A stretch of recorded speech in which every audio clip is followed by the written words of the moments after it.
प्रणाम करते हुए बहुजन राजा मान्यवर कांसी राम साहब जी को पुष्पांजलि अर्पित करते हुए बहुजन समाज में पैदा हुए सभी धर्मों गुरुओं को आदर सम्मान देते हुए आज कोटिला की पावन धरती पर उपस्थित आप सभी लोग हमारे पूजनीय पिताजी श्री दूधनाथ उनकी जीवन संगिनी पर निर्वाण प्राप्त माता कलावती जी की श्रद्धांजलि सभा में हम लोग आए हैं। आप सभी साथियों का हार्दिक अभिनंदन, वंदन और नमन के साथ क्रांतिकारी जय भीम। हमें इस मंच पर जो आज मुख्य रूप से मंगेश भारती जी उनकी पूरी टीम आई हुई है। यहाँ पे पहले से ही मास्टर बैजनाथ जी, मास्टर प्यारे जी, मास्टर जयप्रकाश जी और पूरे साथी जितने भी मास्टर हैं, डॉक्टर हैं, इंजीनियर हैं, पुलिस सिपाही हैं, सभी लोगों का आज मैं सुनना चाहता था कि कोटिला में जितने बड़े बुजुर्ग दादा बाबा हैं उन लोगों का आशीर्वाद लेने के लिए मैं आया था, लेकिन डॉक्टर मास्टर मंगेश भारती जी ने मुझे एक छोटे से धागे में बांध दिया है। 10 मिनट का टाइम दिया है केवल, क्योंकि मैं भी आपकी समाज से आपका बेटा, आपका भाई दिल्ली में project officer social welfare department में 33 साल गुजारा है और माननीय कांसी राम साहब जी के मिशन मूवमेंट को समझा, उनके साथ कदम से कदम मिला के चला और यहां तक कि काफी दिन तक मिशन बहुजन मूवमेंट को चलाने में आप लोगों का सहयोग रहा। मास्टर बैजनाथ साहब जानते हैं।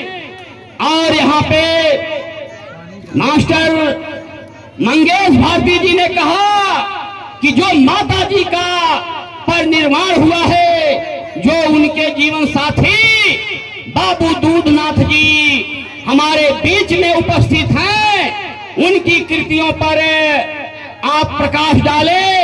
मैंने तो सोचा था कि आज आपसे मास्टर साहब प्यारे जी से आदेश लूंगा कि मुझे गुरु रविदास के विषय में बोलना है, या बाबा साहब डॉक्टर भीमराव अंबेडकर जी के विषय में बोलना है, या समाज की कुरीतियों के विषय में बोलना है, या और किसी भी, क्योंकि मैं दिल्ली में लेक्चर देता हूँ, लेक्चरर हूँ जवाहरलाल नेहरू यूनिवर्सिटी में, दिल्ली यूनिवर्सिटी में मैं बोलने जाता हूँ। मुझे वहां पे एज रिसोर्स पर्सन बुलाया जाता है। मैं तो आप लोगों का आशीर्वाद है, दिन दूना रात चौगुना अपने समाज के लिए जागता हूँ। आपका सहयोग चाहिए।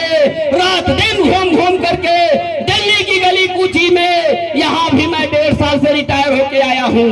आज भी 60 साल मेरी उम्र हो चुकी है, लेकिन धन्य है आपकी देन जो मुझे एक पत्थर का हृदय दिया है, एक पत्थर सा कलेजा दिया है, जिसकी आवाज को आप लोगों के साथ मिलकर के अपनी टूटी फूटी जुबान को आप लोगों के सामने रखता हूँ।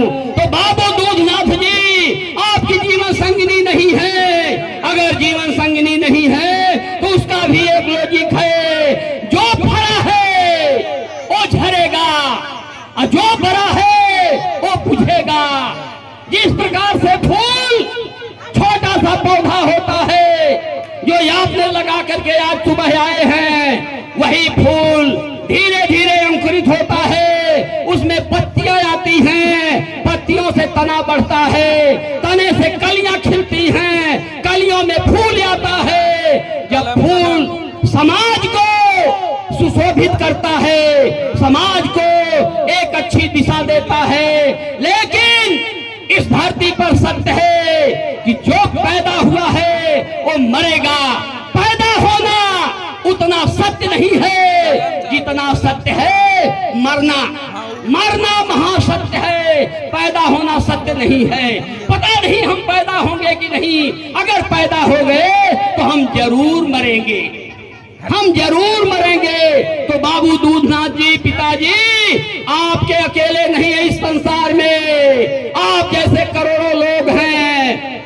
अभी हमारे साथ में हमारे साहब कह रहे थे भारत को विधवाओं का देश कहा जाता है, उसके पीछे लॉजिक है। हमारे लोगों के यहाँ मान्यता है, रामायण वेद ग्रंथ महाभारत पूजने वाले, गौरी गणेश को पूजने वाले, पाखंड को बढ़ावा देने वाले लोग समझ ले, अरे नहीं नहीं, मेरी बेटी 18 साल की है, 23 साल की है, अगर लड़का 5 साल बड़ा रहेगा तो अच्छा रहेगा। अरे भाई, प्यारे लाल मास्टर जी ने तो अपनी बहू 6 साल लड़के से बड़ी ढूंढ लिए हैं। हमारी अवहेलना भी होती है, हमारे लिए बुराई और ताना भी होता है, लेकिन प्रकृति का नियम है कि जो पहले पैदा हुआ है, अगर लड़का बड़ जिसको बोलते हैं 5 साल हम बड़ा करते हैं, 5 साल उम्र बड़ी होती है, तो प्रकृति का नियम है कि वह 5 साल पहले मरेगा भी। पूरा इंडिया में, पूरे भारत विश्व में भारत पहले नंबर पर है, विधवाओं का देश कहा जाता है। यही तर्क है, यही लॉजिक है। जब 5 साल पहले पति या पुरुष मर जाएगा तो हमारी माँ को विधवा होना ही पड़ेगा। इसलिए आज ही आप लोग वैज्ञानिक तर्क पे कसौटी पे चल रहे हैं। अगर होता है तो लड़का लड़की बराबर हो, अगर नहीं होता है तो आप अच्छी गुणवान, पढ़ी लिखी, सुसज्जित परिवार से, शिक्षित परिवार से अगर बहू है तो साल 2 साल बड़ी भी हो तब भी कोई फर्क नहीं पड़ेगा। शौक से शादी करिए, समाज में सीना तान के खड़ा रहिए। इसलिए मैं आप लोगों से आज संत शिरोमणि गुरु रविदास जी की जयंती है। बाबू दूधनाथ जी, आप अकेले नहीं हैं, समाज आपके साथ है, नात रिश्तेदार आपके साथ है। आपने वो काम किया है जो जंगल में सौसियार नहीं पैदा किया, एक शेर पैदा किया जयप्रकाश नारायण जैसा। जयप्रकाश मास्टर जी एक शेर हैं, 100 सियार की अपेक्षा एक शेर काफी होता है। तो आपको डरने की जरूरत नहीं, आपको घबराने की जरूरत नहीं, आपको भयभीत होने की जरूरत नहीं है। आप आज नहीं कल, कल नहीं परसों, आप जीवन कितना बचा है, इसलिए शांतिपूर्वक परिवार के साथ, समाज के साथ कंधा से कंधा मिला के चले, आपको कोई दुख नहीं है, कोई दुख नहीं होगा। और इतना मैं जरूर कहता हूँ, मास्टर मंगेश भारती जी ने कहा कि पिताजी को कोई कष्ट नहीं होना चाहिए, कोई दुख नहीं होना चाहिए। मैंने यही कहा था। मंगेश भारती जी ध्यान से सुन ले, अगर किसी को सुख दे दिया जाता है, तथागत गौतम बुद्ध ने कहा कि सुख ही दुख का कारण है, सुख ही दुख का कारण है। अगर कारण है तो निवारण है। इसलिए भाई पीछे से पीठ ठोक रहे हैं, इतना तो मेरे लिए घलुआ जैसा होता है, इतना तो मेरे लिए बहुत घलुआ होता है। अगर ये आप लोग कहते हैं तो मैं मना नहीं, मैं ही रोक देता हूँ, लेकिन समाज में